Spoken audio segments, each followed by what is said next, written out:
রাশিয়ানরা thank you কেমনে বলে? Thank you কি জানি হয়ে যায়, টিএইচ সাউন্ড হয় না। হ্যারি পটার কেমনে বলে? ও দ্যাটস দ্য বেস্ট, মানে প্রিন্স হ্যারি পটার, আমরা বলবো প্রিন্স গাড়ি পটার গে। তার মানে বাংলা ঢুকে পড়ছে রাশিয়ানের ভিতর, এই জন্য বাংলাদেশের সাথে আমি এত অ্যাডাপ্ট করতে পারছি। আচ্ছা, লেটস সি তোমার রাশিয়ান ইংলিশ সবকিছুর ইনফ্লুয়েন্স আজকে তুমি আইএলটিএস স্পিকিং টেস্টে কেমন? ভার্তা ল্যাঙ্গুয়েজ। ঠিক আছে, let's start. This is the speaking test of the International English Language Testing System taking place on Monday, the 6th of March at the 10-Minute School English Center. Center number EC16910. The candidate is Ms. Riddhi Sheikh. The candidate number is 095425. The examiner is Munzarin Shahid and the examiner number is 53719. Good afternoon. Good afternoon. What is your full name, please? My name is Riddhi Sheikh. And what may I call you? You can call me Riddhi. All right. Could I please see your identification, Riddhi? Yes, sure. Thank you. All right. Now, in this initial part, I'd like to ask you some questions about yourself. What is your favorite leisure activity? My favorite leisure activity is watching motivational and educational videos on YouTube, as well as reading at this moment.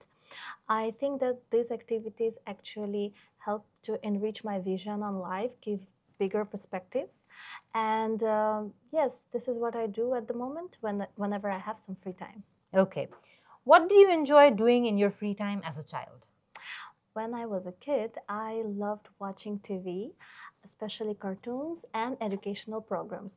Obviously, I had some time limits from my parents, and other time I used to go outside to play with my friends, so outside games.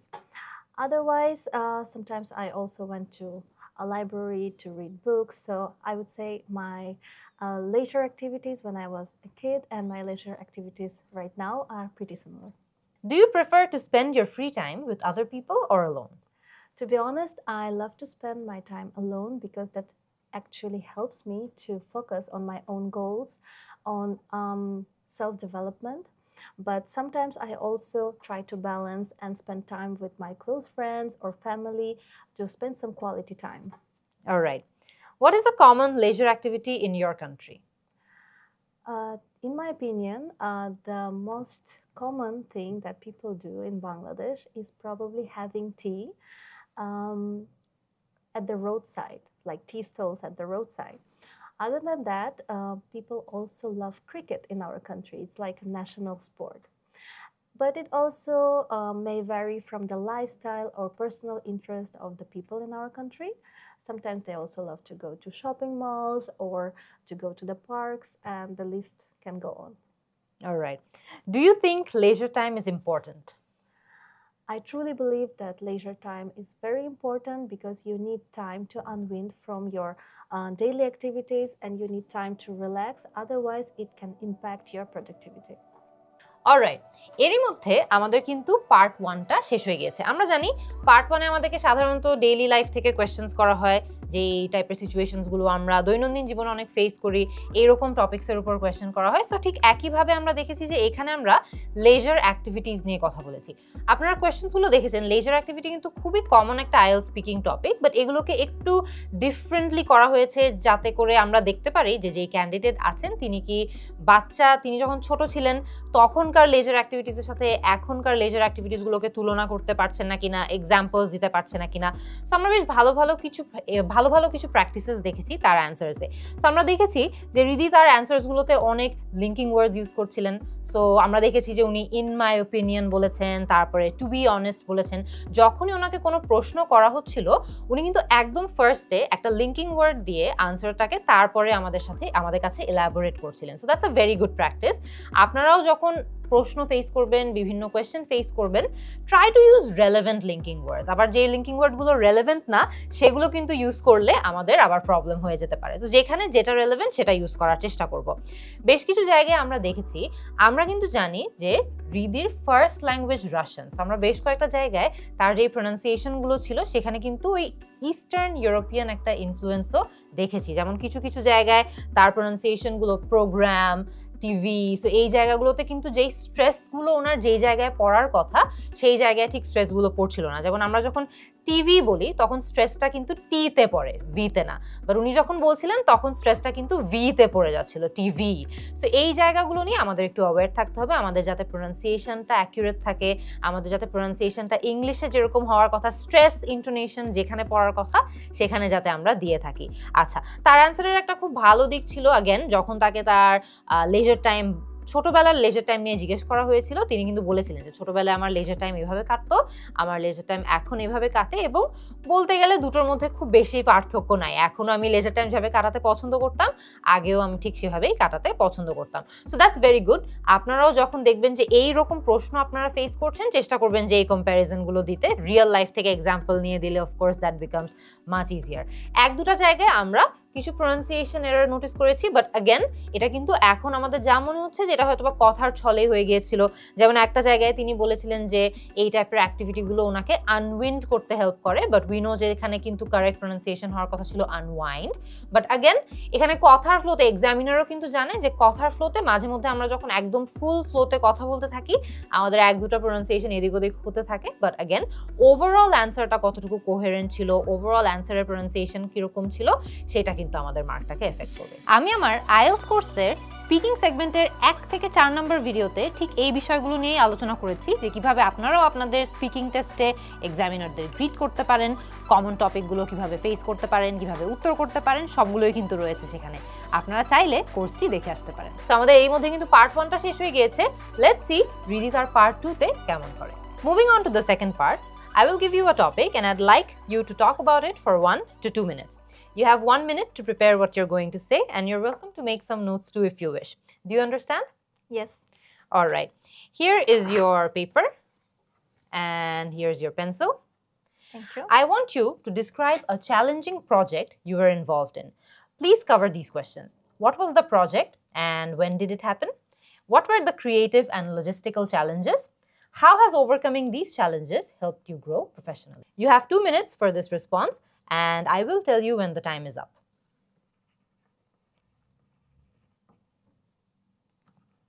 All right, your time is up. Could you start speaking now, please?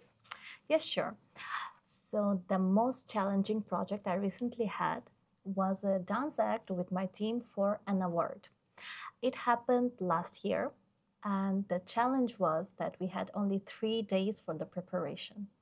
So it was the last minute opportunity, which I greatly appreciated, but at the same time we had a lot of pressure and time constraints. My creative obstacle was that I needed to create a choreography which served the energy level of all the dance members of my team. And logistically, it was also hard because I needed to manage the costumes, music edits, and other logistics for the show. But we were successful with our show. We got a lot of positive reviews. We got the standing ovation at the end of our performance. Later on, I also uploaded behind the scene video and content of our performance on YouTube channel, and we got a lot of positive comments from the audience. And from this project, I learned that leadership skills should be improved because not everything was smooth during our project. I was also very impressed with my team, which showed me that team management, team build is very, very important. And time management is another factor which was critical in our project, but we successfully dealt with it. And moving forward, these aspects will help in my future projects. Alright, এরই মধ্যে আমাদের part 2টাও কিন্তু শেষ হয়ে গিয়েছে। আর আমরা জানি যে পার্ট 2তে আমাদেরকে টানা কথা বলতে হয়, একটা মনোলগ দিতে হয়, অর্থাৎ এখানে এক্সামিনার আমাদেরকে ইন্টারাপ্ট করবেন না, আপনাকে কিছু পয়েন্টার্স দিয়ে দেওয়া হবে, আপনার চেষ্টা করতে হবে আপনার আনসারের মধ্যে সবগুলো পয়েন্টার একদম অ্যাডিকুয়েটলি এক্সপ্লেইন করা বা ব্যাখ্যা করা। সো আমরা দেখেছিলাম যে আমাদের প্রশ্নটা ছিল যে describe a challenging project you are involved in, অর্থাৎ এমন একটা প্রজেক্টের কথা বলতে হবে যেটা খুব একটা বেশি সহজ ছিল না, কঠিন ছিল। What was the project and when did it happen? খুবই স্ট্রেট ফরওয়ার্ড, প্রজেক্টটা কি ছিল, কবে হয়েছিল, দুটো পার্টি কিন্তু এখানে তিনি ভালোভাবে অ্যান্সার করেছেন। What were the creative and logistical challenges, মানে এটা এমন একটা প্রজেক্ট হতে হবে যেখানে ক্রিয়েটিভ চ্যালেঞ্জও ছিল আবার লজিস্টিক্যাল চ্যালেঞ্জও ছিল। সো এটা কিন্তু ডিফিকাল্ট, মনে রাখা কিন্তু কষ্ট যে দুটো টাইপের চ্যালেঞ্জের কথা আমাদেরকে বলতে হবে। আমরা এই জায়গাটাতে দেখেছি যে রিদি ওভারঅল তার ক্রিয়েটিভ কিছু চ্যালেঞ্জেস ছিল, যেমন কোরিওগ্রাফিটা সেট করা এক্সেট্রা, ওভারঅল আর্টিস্টিক পারফরমেন্সটা যাতে ভালো হয় সেটা এনশিওর করা, আর লজিস্টিক্যাল চ্যালেঞ্জেসের কথাও তিনি বলেছেন। আমি এখানে প্রেফার করতাম যে লজিস্টিক্যাল চ্যালেঞ্জেসের পার্টটা যদি তিনি আরেকটু এলাবোরেট করতেন। এখানে যেহেতু 10 থেকে 15 সেকেন্ড আমরা দেখেছি যে লাস্টে আমাদের বাকি ছিল, ওই টাইমটা ইউজ করে কিন্তু লজিস্টিক্যাল চ্যালেঞ্জেসের পার্টটা আরেকটু এলাবোরেট করা সম্ভব ছিল। সো এটা একটা জিনিস। How has overcoming this challenges help you grow professionally, মানে এই চ্যালেঞ্জেসগুলো আমাকে প্রফেশনালি কিভাবে হেল্প করেছে, এই পার্টটাতে আমরা দেখেছি যে তিনি এই পার্টটাও এলাবোরেট করেছে। তিনি বলেছেন তার team building ability, leadership skills সবকিছুই এটার কারণে ইমপ্রুভ হয়েছে। So this was very good. আমরা যদি টুকটাক জায়গায় তার কিছু ফিডব্যাকের পার্টে চলে আসি, তাহলে আমরা দেখেছি যে তার ওভারঅল ফিলার ওয়ার্ডসের ইউজেজ আর একটু বেটার হতে পারতো। আমরা দেখেছি যে যখনই তিনি চিন্তা করছেন যে উনি এখন কি বলবেন, উনি এটা একটু বেশি ইউজ করেন। আমরা যেমন স্টুডেন্টদেরকে কিন্তু খুব ফ্রিকুয়েন্টলি অ্যাডভাইস করি যে ইউজ না করে আমরা যদি একটু ফিলার ওয়ার্ডস, স্মার্ট ফিলার ওয়ার্ডস ইউজ করি তাহলে আরো বেটার। যেমন তার পার্ট 1 এর আনসারে কিন্তু তিনি খুব ভালোভাবে লিঙ্কিং ওয়ার্ডসকে ফিলার ওয়ার্ডস হিসেবে ইউজ করেছিলেন, to be honest, in my opinion. So এগুলো আমরা যদি একটু ইউজ করি তাহলে ভালো। কিছু কিছু জায়গায় আমরা দেখেছি যে তার মাইনার স্লিপস হয়েছিল আর্টিকেলের ব্যবহারে। যেমন তিনি বলেছিলেন যে তিনি তার ইউটিউব চ্যানেলে একটা ভিডিও আপলোড করেছেন, তিনি বলেছেন uploading on YouTube channel. So এটা যে তার ইউটিউব চ্যানেল এটা বলা দরকার ছিল। So on my YouTube channel অথবা অন ইউটিউব চ্যানেল, যদি ওটা অন্য কারোর ইউটিউব চ্যানেল হয়ে থাকতো। তো এই জায়গাগুলোতে আমরা ছোট ছোট স্লিপ নোটিস করেছি। তারপর আমরা দেখেছি যে একটা জায়গায় তিনি বলেছিলেন যে we got the standing ovation. So এটা কিন্তু হওয়ার কথা ছিল we got a standing ovation, because আমরা জানি যে আমরা ডেফিনিট আর্টিকেল কখন ইউজ করি, ইনডেফিনিট আর্টিকেল কখন ইউজ করি, এটা নিয়েও কিন্তু আমাদের অ্যাওয়্যার থাকতে হবে। এখানে যেমন স্ট্যান্ডিং ওভেশনটা কিন্তু দ্য আমরা ইউজ করবো না এর আগে, বিকজ এটা কিন্তু ডেফিনিট কোনো স্ট্যান্ডিং ওভেশন না, এটা একটা জেনারেল স্ট্যান্ডিং ওভেশন যেটা তারা তাদের পারফরমেন্সের জন্য পেয়েছিলেন। ছোট্ট আরেকটা স্লিপ আমরা নোটিস করেছিলাম যেখানে দেখেছিলাম যে টিম বিল্ড ইজ ইম্পর্টেন্ট বলেছিলেন তিনি, কিন্তু আমরা জানি যে এখানে তিনি প্রবাবলি মিন করেছেন team building is very important, but again কথার ছলে আমাদের অনেক সময় দেখা যায় যে এরকম মাইনার স্লিপস হতে পারে, এবং এক্সামিনারও কিন্তু এই বিষয়ে অবগত আছেন, এবং ছোটোখাটো যেই মাইনার স্লিপগুলো আছে সেগুলো কিন্তু এক্সামিনার খুব বেশি ক্রিটিক্যালি দেখবেন না। উনি দেখবেন যে আপনি আপনার ওভারঅল অ্যান্সারে কি এই ভুলটা বারবার করছেন নাকি হঠাৎ করে একবার স্লিপ করেছেন। উনি যদি দেখে যে ওভারঅল অ্যান্সারে বারবার এই মিস্টেক হচ্ছে, তখন তিনি বুঝবেন যে আচ্ছা না, তার মনে হয় এই গ্রামাটিক্যাল এরিয়াতে ঝামেলা আছে। বা তিনি যখন দেখবেন যে আপনার ওভারঅল অ্যান্সারে সবকিছু ঠিকঠাক, একবার দুইবার আপনি ছোট্ট মাইনার স্লিপটা করেছেন, তখন তিনি বুঝবেন যে এটা হয়তো বা কথার ফ্লোতে বা কথার ছলে ভুলটা হয়ে গিয়েছে। এনিওয়ে, আমাদের পার্ট 2 ঠিকঠাক ভালো মতো কেটে গিয়েছে। আমরা দেখি যে পার্ট 3 তে রিদি কেমন করে। Thank you. May I have the booklet and pencil back please? Yes. Alright.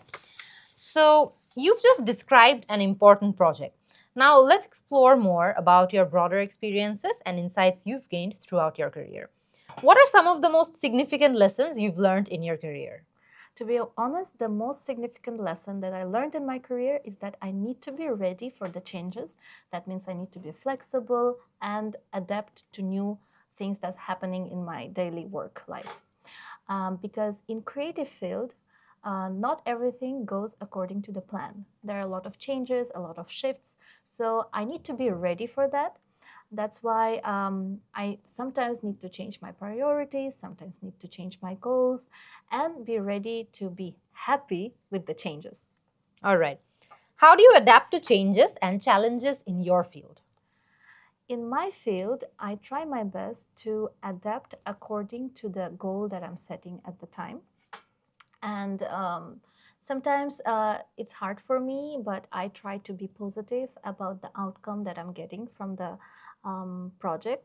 Sometimes I have the setbacks, but I take them as a lesson for my future projects. So I adapt in different ways, but mainly it's just by watching the process and setting different priorities during the process. Okay. What strategies do you use to stay organized and meet deadlines? To meet deadlines, I try my best to set a to-do list. And actually, it's mostly about planning and setting right priorities, which change as I answered in my last question. When I have a to-do list, I go through the list during the project, and sometimes I change my priorities. And if something goes wrong or I'm not meeting the deadlines, I do not get negative about that. I try my best also to delegate something to my team or work more towards the problem solving. Okay. How do you prioritize your tasks and manage stress?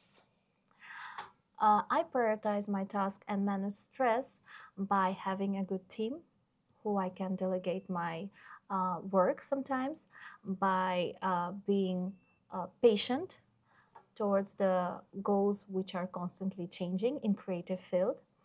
And also I try my best to be good with time management and have time to relax and rest, because if you don't relax, rest, or have some leisure activity at some time, it will harm your productivity. So it's very important to be focused, but at the same time have some me time. Okay. What goals are you working towards currently in your professional life? At the moment, I'm trying my best to improve my skills as a dancer, because that's my first identity.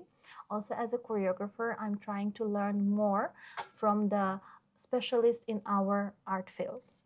Other than that, I'm also focusing on being a better dance educator, because I have a dance studio, I have a lot of students, so I need to be sure about what I'm teaching them. So I need to improve my skills in order to be a good teacher for my students. Other than that, I also have a dance production team. I also have a clothing team, clothing brand, and it's very important for me to focus on all the brands and have significant time for the brands so that one doesn't harm another.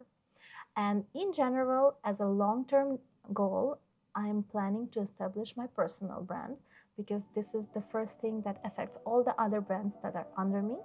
And I want to leave a very good impact in my industry. All right. Thank you very much, Riddhi. This concludes your IELTS speaking test. Thank you. Alright, এরই মধ্যে আমাদের কিন্তু part 3টাও শেষ হয়ে গিয়েছে, এবং আমরা জানি যে পার্ট 3তে আমাদেরকে সাধারণত পার্ট 2 এর সাথে থিম্যাটিক্যালি লিঙ্কড কিছু কোয়েশ্চেন্স করা হয়। অর্থাৎ মানে আমরা পার্ট 2তে যে কোয়েশ্চেন ফেস করেছি সেটার সাথে মোটামুটি কিছুটা লিঙ্ক ডিরেক্টলি অর ইনডিরেক্টলি এরকম কোয়েশ্চেন্স আমরা ফেস করতে পারি পার্ট 3তে। তবে পার্ট 3তে সবচেয়ে ইম্পর্টেন্ট বিষয় আমাদের মনে রাখতে হবে হলো যে আমাদের কিন্তু অ্যান্সারসগুলো ইলাবোরেট করতে হয়। অর্থাৎ অ্যান্সারগুলো আমরা পার্ট 1 এর মতো কিন্তু 1 বা 2 সেন্টেন্স বা 3 সেন্টেন্সে বলবো না, আমাদের চেষ্টা করতে হবে। চিন্তা করে দেখেন, আপনারা যদি কখনো বিদেশে যান, আপনাদের কনভারসেশনস কিন্তু করতে হবে, রাইট? সো যার সাথেই দেখা হবে তার সাথে আপনাদের কনভারসেশন করতে হবে। তো যখন তাদের সাথে আপনাদের পরিচিতি একটু বেড়ে যাবে, তাদের সাথে একটু আপনারা ঘনিষ্ঠ হয়ে যাবেন, তখন কিন্তু আপনারা one word answer, one sentence বা 2 সেন্টেন্সেস দিয়ে অ্যান্সার দিলে কিন্তু হবে না। তখন একটা ফুল ফ্লেজেড কনভারসেশন চালানোর জন্য আপনাদের কিন্তু নিজেদের অ্যান্সারসগুলো বিল্ড করতে পারতে হবে, একদম অ্যাট লেন্থ কথা বলতে পারতে হবে। এবং পার্ট 3টা কিন্তু মোটামুটি এটাই অ্যাসেস করে যে আপনি বিদেশে গিয়ে রিয়েল কনভারসেশনসে এঙ্গেজ করতে পারবেন নাকি। আপনাকে কেউ একজন একটা ডিপ প্রশ্ন করলে আপনি 1-2 সেন্টেন্সে উত্তর করে দিলে কিন্তু হবে না, আপনার চেষ্টা করতে হবে সেটা বিল্ড করতে। সো এনিওয়ে, এই পার্টটাতেও আমরা দেখেছি যে তার ওভারঅল লিঙ্কিং ওয়ার্ডসের ইউসেজ ভালো ছিল। যখনই তিনি অ্যান্সার করছিলেন তখন কিন্তু আমরা দেখেছি যে তিনি other than that, in my opinion, again linking words use করে তার আনসারসগুলোকে কানেক্ট করার চেষ্টা করছিল। আই উড হ্যাভ সাজেস্টেড যে এই জায়গায় যদি আমরা আরেকটু ডাইভার্স কিছু লিঙ্কিং ওয়ার্ডস দেখতে পারতাম, তাহলে হয়তো বা আমরা লেক্সিক্যাল রিসোর্সে আরও মার্ক তাকে দিতে পারতাম। কারণ দেখা যাচ্ছে যে এক্সামিনার দেখছেন যে আপনি পার্ট 1-এ যেই লিঙ্কিং ওয়ার্ডস ইউজ করছেন, সিমিলার লিঙ্কিং ওয়ার্ডসই হয়তো বা পার্ট 3-তে আপনি আবারও রিউজ করছেন। এখানে যদি একটু ডিফারেন্ট লিঙ্কিং ওয়ার্ড শোকেস করতে পারেন, তাহলে আপনার ওভারঅল কিন্তু কোহেরেন্স কোহিশনের মার্কটাও ভালো হবে, লেক্সিক্যাল রিসোর্সেও আপনি ভালো করবেন। আচ্ছা, আবারও কিন্তু এখানে তার অ্যান্সারে আমরা বেশ কিছু জায়গায় তার যে ইস্টার্ন ইউরোপিয়ান একটা প্রোনাউন্সিয়েশনের ইনফ্লুয়েন্স পড়ে ইংলিশের উপর, সেটাও খেয়াল করেছি। আমরা ওভারঅল দেখেছি এরকম ইনফ্লুয়েন্স ছিল তার পজিটিভ ওয়ার্ডটার উপর, পজিটিভ ওয়ার্ডের যে প্রোনাউন্সিয়েশন ছিল সেটার উপর, আমাং আদার্স। এরপর আমরা একটা ইন্টারেস্টিং বিষয় খেয়াল করি, সেটা হচ্ছে তিনি যখন ফার্স্ট টাইম ডেলিগেট ওয়ার্ডটা বলেন, তিনি কিন্তু ডেলিগেট ওয়ার্ডটাকে ডেলিগেট বলেন। সো তার উচ্চারণ কিন্তু তখন শুনে মনে হচ্ছিল যে তিনি হয়তো এটা ইনকারেক্ট প্রোনাউন্সিয়েশন করেছেন, কিন্তু তারপরেই তিনি যখন ডেলিগেট ওয়ার্ডটা আবার ইউজ করেন তখন তিনি ওটা আবার সেলফ কারেক্ট করে ফেলেন। সো তিনি কিন্তু এটা ডেলিগেট বলেন তখন, সেটার কারেক্ট উচ্চারণটা। এই জায়গাটাতে কিন্তু আপনাদেরও মাথায় থাকতে হবে যে এক্সামিনার কিন্তু বুঝতে পারছেন যখন আপনি একটা মিস্টেক 2বার 3বার করে করছেন তখন it's a genuine mistake, but একটা ভুল প্রনাউন্সিয়েশন যেমন এই ক্ষেত্রে একবার করে ফেলার পর পরের বার আমরা যদি সেটা আবার নিজে নিজে কারেক্ট করে ফেলি, তার মানে এক্সামিনার বুঝতে পারবেন যে না, তখন তিনি এটা আসলে কথার ফ্লোতে ভুল করে ফেলেছিলেন। ডেলিগেটের ব্যবহারের সময় আমরা ছোট্ট কিছু মাইনার স্লিপ নোটিস করি তার কথা বলায়। যেমন আমরা দেখি যে তিনি বলেছিলেন তার টিমকে কাজ ডেলিগেট করা নিয়ে তিনি কথা বলছিলেন, তখন বলেছিলেন who I can delegate my work sometimes। এখানে কিন্তু একটা টু মিসিং, আমাদের বলা দরকার ছিল who I can delegate my work to sometimes, ঠিক আছে, যে কারণ আমরা কাজটা কিন্তু ডেলিগেট করছি কাউকে, so I want to delegate this task to you, not I want to delegate this task you, ঠিক আছে, তো এখানে টু ইউজ করতে হবে। ওভারঅল তার এই অ্যান্সারে একটা ছোট্ট ওভারঅল ফিডব্যাক হচ্ছে যে এখানে যদি আমরা আরেকটু ডাইভার্স লেক্সিক্যাল রিসোর্স বা আরেকটু ডাইভার্স ভোক্যাবুলারি দেখতে পারতাম তাহলে ভালো হতো। তার অ্যান্সার কিন্তু ওভারঅল ভালো ছিল, তিনি তার নিজের লাইফ থেকে এক্সাম্পল নিয়ে উত্তর দিয়েছে, which was very good. But again এই পার্টটাতে এসে আমরা যদি আরেকটু অ্যাডভান্স ভোক্যাবুলারির একটা ডিসপ্লে দেখতাম বা ব্যবহার দেখতাম তাহলে ভালো হতো। ওভারঅল তার অ্যান্সার কোহেরেন্ট ছিল, কোহিসিভ ছিল। লিঙ্কিং ডিভাইসেসের ইউজও আমরা দেখেছি, যেমন তিনি আদার দেন দ্যাট একটা লিঙ্কিং ডিভাইস এখানে ইউজ করেছেন, অন্যান্য linking words in my opinion, to be honest, এগুলো ইউজ করেছেন, so that's very good. Just যদি আমরা একটু অ্যাডভান্সড ওয়ার্ডস দেখতাম তাহলে আরও ভালো হতো। আগেন এখানে লেক্সিক্যাল রিসোর্সে আমাদের মার্কটা ইমপ্রুভ করতে হেল্প হতো। সো এনিওয়ে, আই হোপ যে আজকের এই ভিডিও থেকে আপনারা ওভারঅল শিখতে পেরেছেন যে আপনারা যদি এই টাইপের টপিক ফেস করে থাকেন আপনাদের আইএলটিএস স্পিকিং টেস্টে, তাহলে কিভাবে সেটা আপনারা ভালোভাবে এইস করতে পারেন। আইএলটিএস পরীক্ষায় ভালো করতে হলে শুধুমাত্র স্পিকিংয়েই না, কিন্তু রিডিং, রাইটিং, লিসেনিং এবং অফকোর্স স্পিকিং সহ সব সেগমেন্টেই কিন্তু আপনাদের ভালো করতে হবে। আপনারা যদি ওভারঅল আইএলটিএস এর একদম কমপ্লিট প্রিপারেশন নিতে চান, 4টা সেগমেন্ট একদম ফুললি আপনাদের আয়ত্তে আনতে চান, তাহলে আমার আইএলটিএস কোর্সটি দেখে আসতে পারেন। এবং আমার কোর্সটি সম্পর্কে আরও ডিটেলসে যদি আপনারা জানতে চান তাহলে ক্লিক করুন এখানে। আর আমার অন্যান্য আইএলটিএস স্পিকিং টেস্টগুলো যদি দেখতে চান তাহলে ক্লিক করুন এখানে। আর যে কোনো সময়ে যে কোনো জিজ্ঞাসায় কল করুন 16910 এই নম্বরে।